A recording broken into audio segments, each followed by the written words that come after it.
الحمدللہ رب العالمین والصلاة والسلام علی سید الاولین والآخرین وآلہ الطاہرین واصحاب المنتجبین، اما بعد.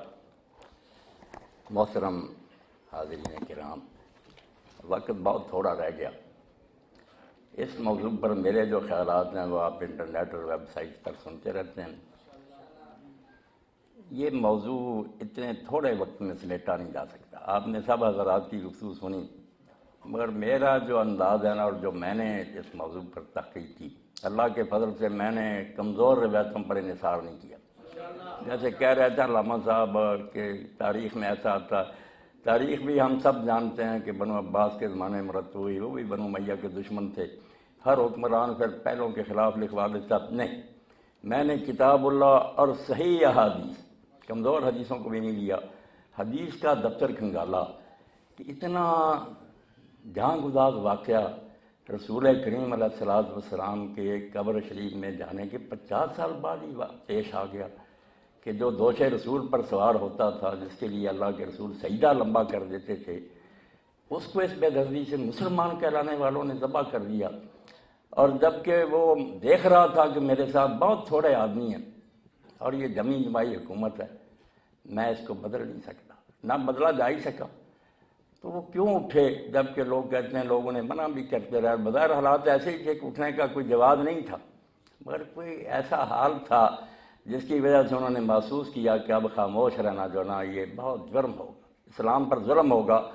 تو اس کو سمجھنے کے لیے نا جو باتیں آپ نے سنی وہ سب ٹھیک ہیں، مگر آپ یقین جانیں کہ اس کو سمجھنے کے لیے جب کوئی شخص صرف یزید کے دور تک ہی رہے گا نا، اس واقعہ کو سمجھ نہیں سکتا.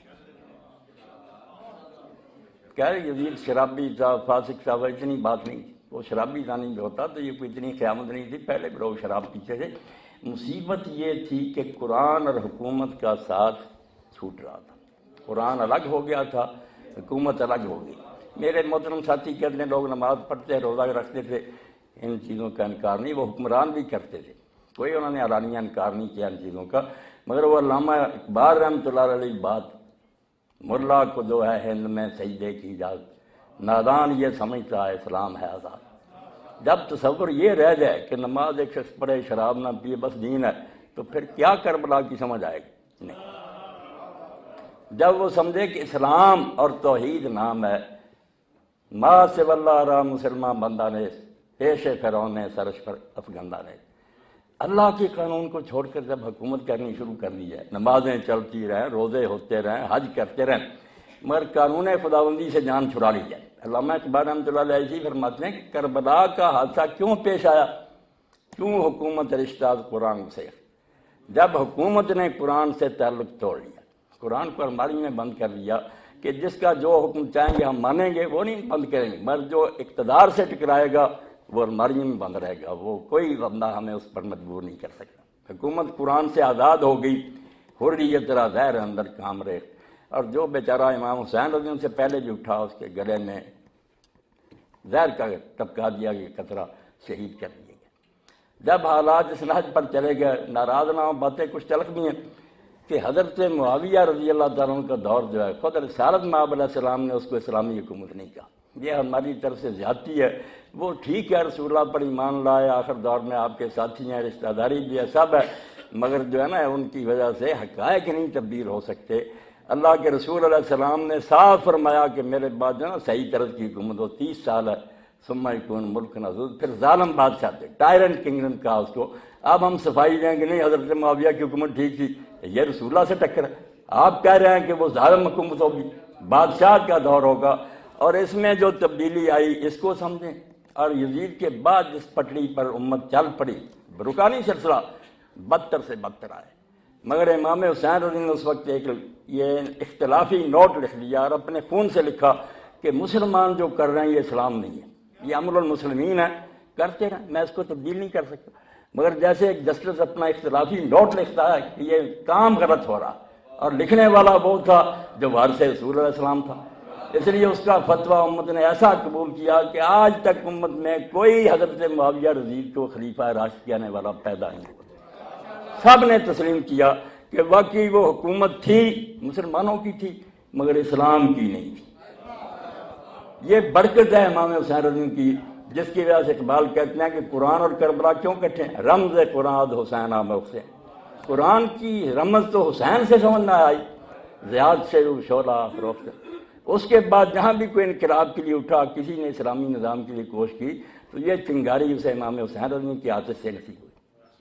تو امام نے اپنے اقدام سے دو چیزوں کو، اسلام اور عمل المسلمین کو الگ کر دیا کہ مسلمان جو کرتے رہیں اس کے ذمہ دار یہ ہیں، اسلام الگ ہے۔ میں تھوڑے وقت میں صرف ایک بات آپ کی خدمت میں عرض کروں گا کہ یہ یزید کے دور سے پہلے امام حسین رضی اللہ پر جہاد فرض ہو چکا تھا۔ یزید کی بیعت اور یہ نا شراب وغیرہ کی کوئی بات نہیں تھی۔ خود حضرت معاویہ رضی اللہ کے زمانے میں بھی لوگ ان کے پاس آتے تھے، محبت رکھنے والے، کہ آپ کے بھائی نے صلح کر کے یہ کیا مصیبت ہمارے گلے میں ڈال دی، ہمارے ساتھی مارے جا رہے ہیں، قتل ہو رہا ہے، ان کی جائیدادیں ضبط ہو رہی ہیں، معاہدے کی ذرا پابندی نہیں ہوئی، اور ممبر و محراب میں امت کے اتنے بڑے سردار رسولہ کے بھائی پر جمعہ اور عید کے خطبہ میں لعنت کی جاتی ہے کہ علی پر لعنت ہے اور اس سے محبت، یہ کیا معاہدہ ہے؟ تو امام حسین رضی اللہ یہی کہتے رہے کہ میرے بھائی نے ایک معاہدہ کر لیا۔ سورہ حسن پر بھی میرا خطبہ سنیں، شیعہ سنی بھی نہیں سمجھ سکے کہ حسن نے یہ سورہ کیوں۔ یقین جانے کربلا کا کوئی جواز ہی پیدا نہیں ہو سکتا تھا، اگر حسین اٹھتے نا سورہ حسن کے بغیر تو بالکل بھوکے ہوتے۔ ہموار اس کام کے لیے حسن کی سورہ دے دیا کہ فری ہینڈ دے دیا۔ جو ڈھونگ رچایا ہوا تھا نا کہ حضرت عثمان رضی کا خون کا بدلہ نہیں لیا گیا، یہ ایک پردہ ڈال لیا تھا، اس سے عام لوگ جو متاثر ہو گئے۔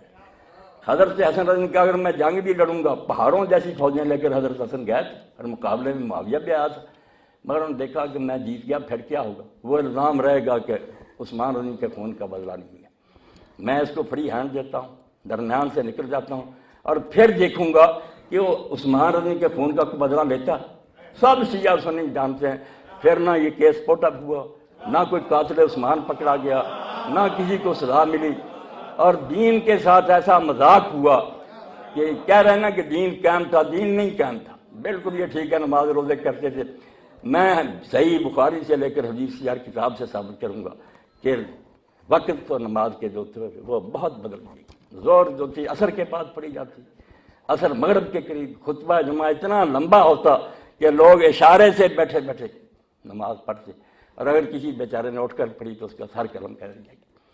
اور اس پر ہی حضرت حضرت بن علی نے جب زیاد سے کہا کوفہ میں کہ رسول اللہ کے بعد کوئی نبی نہیں آیا، نہ کوئی کتاب نازل ہوئی ہے، یہ نماز کا کوئی وقت ہے، جمعہ کی وجہ سے مغرب ہو رہی، تو ان بیچاروں کے خلاف کیس امیر معاویہ کے پاس بھیج دیا گیا کہ انہوں نے بغاوت کی ہے۔ وہ بیچارے کہتے رہے کہ ہم حضرت حسن کی صلح پر قائم ہیں، مگر نہیں، ان کے سامنے قبریں کھودی گئی، کفن بچھائے گئے، اور حضرت حجر جیسے صحابی، حضرت حسین سے پہلے کی بات، راہب صاحب محمد کفن بچے ہوئے ہیں، قبریں کھودی گئی، اور کہا بچنے کی صرف ایک صورت ہے کہ تم علیہ السلام پر لعنت کرتے۔ انہوں نے کہا توبہ توبہ، عمر گزری ان سے محبت کرتے، میں جان بچانے کے لیے لعنت کر، اور اپنے لوگوں سے کہا، ابن حجر رحمۃ اللہ علیہ صحابہ میں لکھتے ہیں، ہاں سب محدثین نے لکھا جو صحابہ پر کتابیں، کہ میرے کفن آلود کپڑے نہ، یہ خون آلود کپڑے نہ اتارنا، نہ بھیڑیاں اتارنا، مجھے اسی طرح دفن کر دینا، میں پر صراط پر معاویہ سے اسی طرح ملاقات کروں گا، وہاں میری اس کی ملاقات ہوگی۔ اسی لیے جب لوگوں نے پوچھا کہ متى ذل الناس، لوگ کب ذلیل ہوئے، کہا ہینا مات الحسن، پہلی ذلت تو مسلمانوں کو اس نے نصیب ہوئی جب حکومت چھوڑنے کے باوجود حضرت حسن علیہ السلام کو زہر سے شہید کیا گیا، اور اس پر خوشی منائی گئی۔ یہ حضرات بیٹھے ہیں، میں حدیث کا حوالہ دوں گا، مسند احمد اور ابو داؤد شریف نکال لیں، وہاں دربار میں حضرت معاویہ کے مقدام بن معدی کربر کو ساتھی گئے تھے، حکومت جس کے پاس، تو حضرت مقدام سے کہا انہوں نے معاویہ نے کہ تجھے پتہ حسن ابن علی فوت ہو گیا، تو انہوں نے انا للہ و انا الیہ راجعون کہا، جو دین کہتا عام آدمی کی موت پر کرو، تو امیر معاویہ نے کہا تو دعا مصیبت ہے کہ حسن کا مرنا کوئی افسوسناک بات ہے، اور درباری بولا جمرات نطفہ اللہ، وہ تو ایک آگ کا انگارہ تھا جو خدا نے بجھا دیا۔ اس وقت حضرت مقدام نے کہا حسن کے مرنے کو میں مصیبت نہ سمجھ، رسول اللہ کی گود میں ہوتا تھا، حضور فرماتے تھے میں اس سے محبت رکھتا ہوں، اللہ تو بھی اس سے محبت رکھ، تم کہتے ہو اس کا مرنا کوئی افسوسناک نہیں۔ تو اس پر کہا ابو اسحاق سبیعی نے کہ ایک ذلت تو مسلمانوں کو اس دن نصیب ہوئی کہ نواسہ رسول زہر سے شہید کیا گیا، اور اس کے مرنے پر یہ کہا گیا کہ اس کا مرنا کوئی افسوسناک بات ہے۔ وہ تو آگ کا انگیرا تھا تو بتا دیا گیا. کسی کو اس میں شک شبہ نہ، میں تاریخ کا حوالہ نہیں دوں گا، یہ ابن اسیر وغیرہ سب ناقل ہیں حدیث کی کتاب میں، اور کہوں گا کہ ان کو پرکھ کر دیکھ لو، اگر ضعیف ہے روایت میرے منہ پر مارو. کچھ خدا کا خوف کرو. حضرت معاویہ کا دور جو تھا، حضرت حسن شہید ہوئے، بعد میں بدھ یا زیاد، جس کے بارے میں علماء نے کہا کہ علانیہ جو شریعت کا حکم توڑا گیا نا، جیسے آئین کی خلاف ورزی ہوتی ہے، باقی بہانوں سے بات ہوتی ہے، علانیہ حضور نے فرمایا تھا کہ الولد للفراش وللحائر آہر الحجر، کہ زنا سے کوئی بیٹا پیدا ہو تو وہ حلالی بچہ نہیں ہوتا. زیاد کو گواہیاں لے کر کہ میرے باپ ابو سفیان نے زیاد کی ماں سے زنا کیا تھا، یہ اس سے پیدا ہوا تھا، میرا بھائی ہے. وہ زیاد بن عبید کہلاتا تھا، اس کو زیاد بن ابو سفیان بنا لیا، اور اس نے اور اس کی اولاد نے جو خدمت پھر ان کی کربلا بھی عبید اللہ ابن زیاد، اور بعد میں زیاد کو حرامی کو بھائی بنایا. اور اس پر صحابہ کرام نے صحیح مسلم اور بخاری دیکھیں، صحابہ سے پوچھا ابو بکر رضی اللہ عنہ سے، سعد بن ابی بکر، تم نے رسول اللہ سے سنا نہیں کہ جو باپ بدلے اللہ نے اس پر جنت حرام کر دی، یہ کیا ہو رہا؟ انہوں نے کہا یار کیا کریں، بے بس. یہ یزید کا دور نہیں، یہ حضرت معاویہ کا دور ہے، زیاد کو بھائی بنایا گیا. اور تیسری بات یہ کہی گئی وہ قتل حجر بن ابی، حضرت حجر بن ابی جن کا بھی واقعہ سنایا کہ بیچاروں کو علی پر لعنت نہ کرنے کے باعث اور نماز دیر سے پڑھنے کے باعث قتل کیا گیا. 3 واقعات بنائے کہ مسلمان تو اس دن ہی ذلیل ہو گئے کہ کوئی بس میں نہ رہا، حکومت کا جبر اتنا بڑھ گیا کہ علانیہ دین کے خلاف ہو رہا، کر کچھ نہیں سکے. اور ان لوگوں نے ایسی حدیثیں پھیلانی شروع کر دیں. امام ابن حجر کی فتح الباری دیکھیں، یہ حسین خون نہ دیتا علیہ السلام تو یقین جانے یہ دین بن جاتا.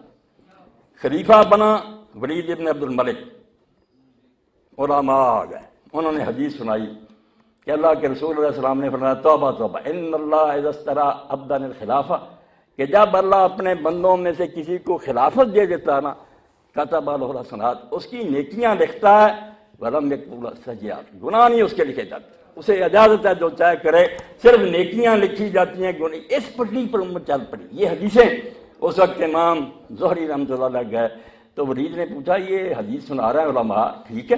انہوں نے کہا بالکل ٹھیک ہے. قرآن کہتا ہے سورہ صاد میں یا داؤد انا جعلناک خلیفۃ فی الارض، آپ بڑے ہیں یا داؤد علیہ السلام بڑے تھے؟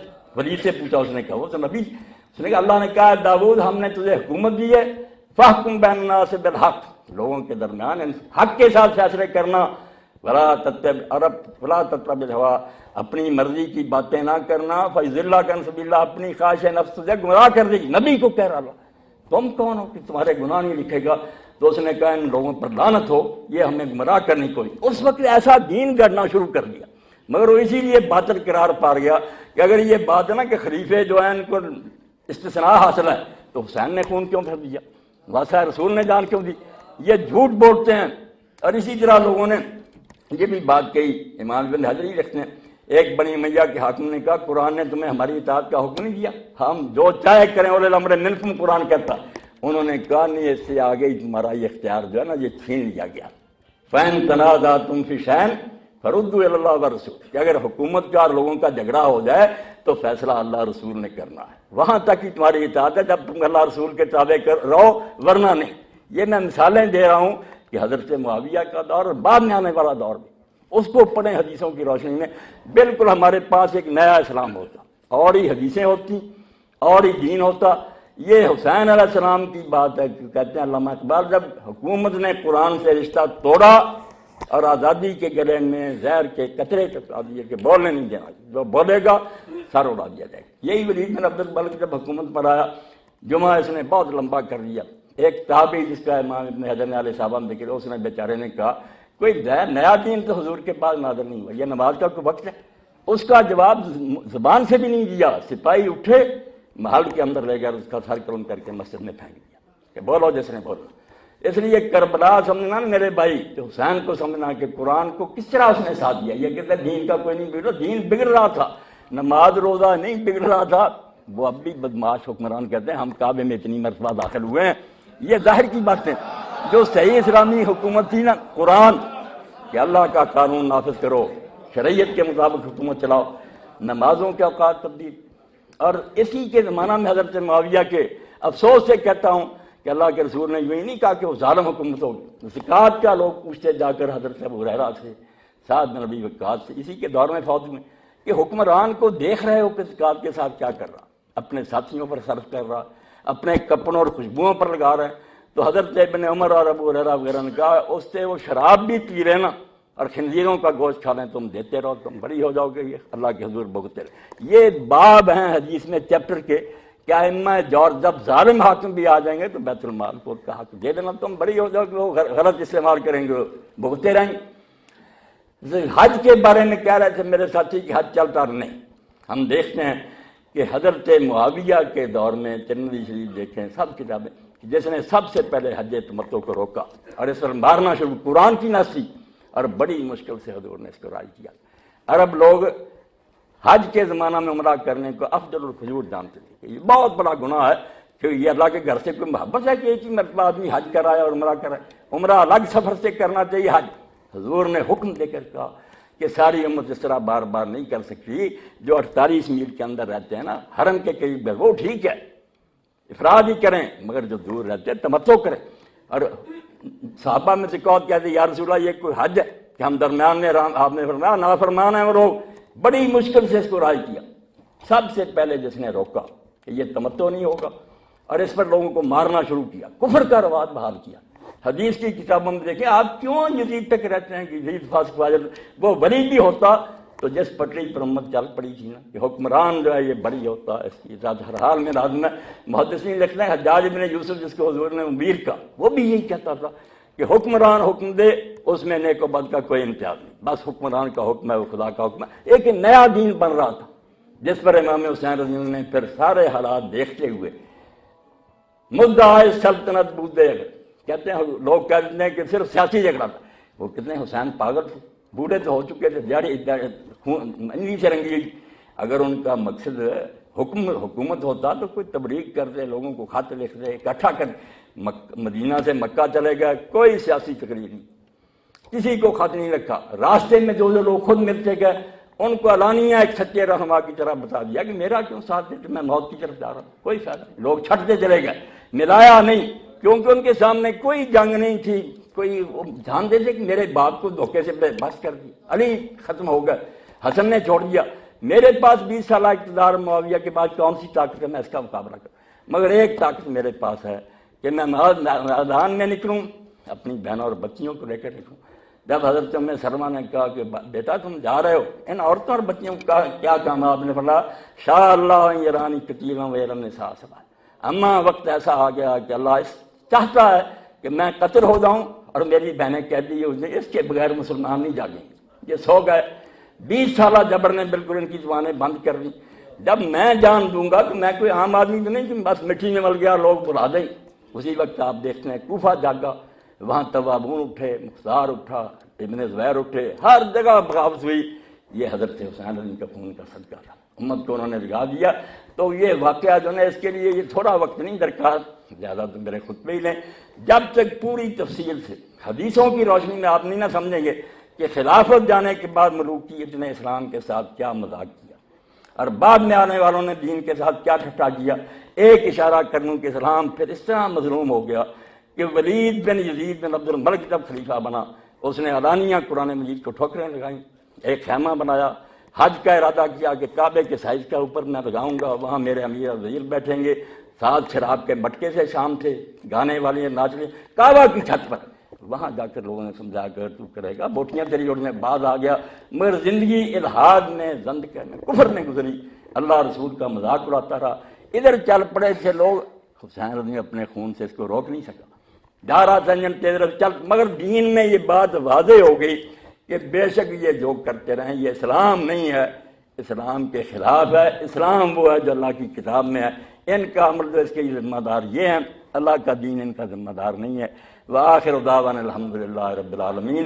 اگر پھر موقع کبھی ملا یا آپ فیصلہ باز آئیں سن لیں، جس کو حوالہ درکار ہو حدیث کی کتابوں سے مسئل ہے، اللہ کے لیے نا حسین رضیوں کے قصے کو ایک قصہ نہ سمجھیں کہ وہ یزید کے ساتھ ٹکر ہوئی، ایک شہزادہ اٹھا، اس کی تیاری مکمل نہیں کی، ہار گیا، معاملہ یہ نہیں، معاملہ یہی تھا کہ دین تو تھا نا، اس کے لوگ بالکل آزاد ہو گئے تھے، اور امام حسین رضی کے خون کے بغیر لوگوں کو سمجھ نہیں آ سکتی تھی کہ مسلمان جو کر رہے ہیں غلط ہے، سچ وہ ہے جو اللہ کی کتاب میں ہے۔ اللہ کا لاکھوں لاکھ درود اور سلام آپ پر اور آپ کی آل اطہار پر، آپ کے نیک اصحاب پر۔ وآخر دعوانا الحمدللہ رب العالمین۔ صلی اللہ تعالیٰ علی خیر خلق سیدنا محمد و آلہ وصحبہ اجمعین۔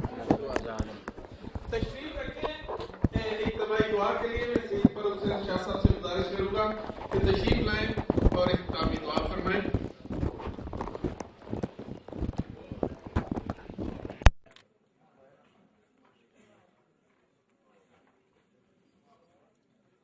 اللهم صل على سيدنا ومولانا محمد وعلى آله وأهل بيته وصحبه وبارك وسلم.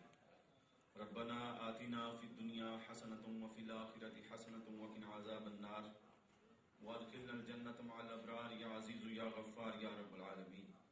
یا اللہ یا رحمان یا رحیم یا حی یا قیوم، اے مولا کریم اپنے حبیب کا صدقہ جمی امت مسلمہ کے حال پہ رحم و کرم فرما، ہماری ہر طرح کی بلیات کو، تکلیفات کو، مشکلات کو دور فرما، ہم سب کو اپنا رحم و کرم عطا فرما، اپنے حبیب علیہ الصلاۃ والسلام کی محبت، مودت اور غلامی کی نعمت عطا فرما۔